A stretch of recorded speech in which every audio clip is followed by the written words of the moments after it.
P T I وزیر کا وزیر اعظم کے خلاف تحریک عدم اعتماد کے لیے نون لیگ سے رابطہ۔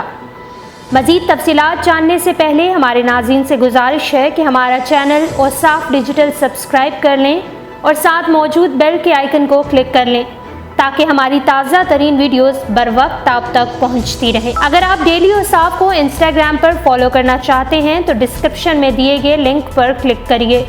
پاکستان تحریک انصاف سے تعلق رکھنے والے ایک وفاقی وزیر نے مبینہ طور پر نون لیگ کی سینئر قیادت کو وزیر اعظم عمران خان کے خلاف قومی اسمبلی میں عدم اعتماد کی تحریک لانے کی پیشکش کی ہے۔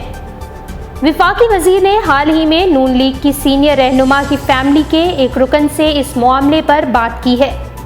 اگر عدم اعتماد کی تحریک لائی گئی تو پی ٹی آئی کے کئی ارکان قومی اسمبلی میں بھی اس کی حمایت کریں گے۔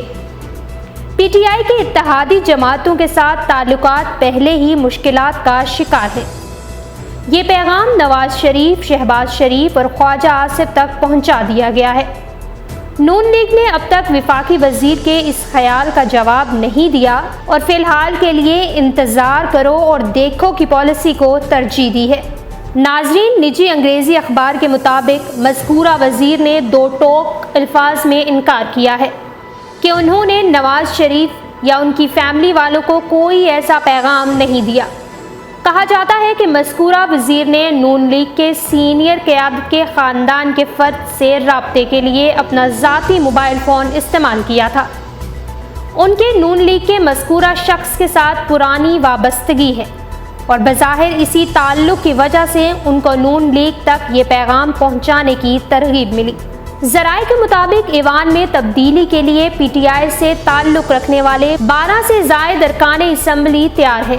دلچسپ بات یہ ہے کہ وزیر اعظم کے خلاف عدم اعتماد کی تحریک کے حوالے سے وفاقی وزیر کا پس منظر میں نون لیگ والوں کے ساتھ رابطہ حکمران جماعت پی ٹی آئی کے لیے پریشانی کا باعث بنے کچھ تنازعات کے دوران ہی سامنے آیا ہے۔ ایک طرف اتحادی جماعت بی این پی مینگل نے پہلے ہی حکومت چھوڑنے کا اعلان کر دیا ہے تو دوسری طرف کاف لیگ والوں کا سیاسی موڈ بھی پی ٹی آئی حکومت کے لیے پریشانی کا باعث بنا ہوا ہے۔ ایسے میں -1 فارمولے کی باتیں بھی سامنے آ رہی ہیں اور اس میں بھی کوئی اور نہیں بلکہ وزیر اعظم عمران خان نے خود قومی اسمبلی میں اپنے حالیہ بیان میں اس بات پر بات کی ہے۔ انہوں نے -1 فارمولے کو مسترد کرتے ہوئے مافیوں اور کارٹل کے خلاف کارروائی کی بات کی۔ وفاقی وزیر برائے سائنس اور ٹیکنالوجی فواد چودھری کے حالیہ بیان سے معلوم ہوتا ہے کہ Pakistan Tehreek Insaf P T I میں معاملات اچھے نہیں ہیں۔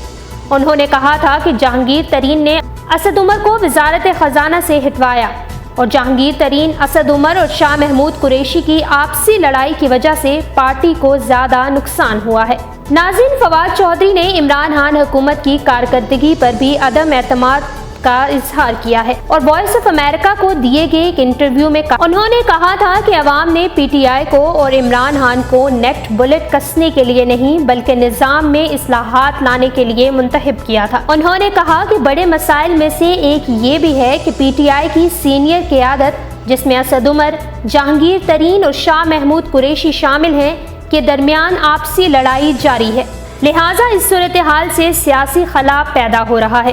جب سیاسی خلا پیدا ہوگا تو اسے نئے لوگ پر کریں گے جن کا سیاست سے کوئی تعلق نہیں ہے۔ جب آپ کی بنیادی کور ٹیم میں مسائل ہوں گے تو اس میں نئے لوگ آئیں گے جو خیالات سے ہم آہنگ نہیں ہوں گے اور وہ کام نہیں کر پائیں گے اور نہ ان میں صلاحیت ہوگی۔ انہوں نے کہا کہ اس آپسی لڑائی سے پارٹی کو اور بالخصوص سیاسی کلاس کو نقصان پہنچایا ہے۔ ہفتے کے روز وزیر ریلوے شیخ رشید نے ایک بیان میں کہا تھا کہ اور جس سے اس خیال کو تقویت ملتی ہے کہ حکمران اتحاد میں معاملات ٹھیک نہیں ہیں۔ ممکنہ 1 کی صورت میں ممکنہ طور پر -3 کی وارننگ دیتے ہوئے شیخ رشید نے پی ٹی آئی کے وزیروں کو مشورہ دیا تھا کہ اپنے گندے کپڑے میڈیا کے سامنے نہ دھوئیں۔ شیخ رشید نے اپنے بیان میں کہا تھا کہ ہم آخری چوائس نہیں ہیں، کچھ وزراء وہ کام کر رہے ہیں جو اپوزیشن والے بھی نہیں کر پاتے۔ مزید خبروں اور اپڈیٹس کے لیے ہمارا چینل اوصاف ڈیجیٹل سبسکرائب کیجیے۔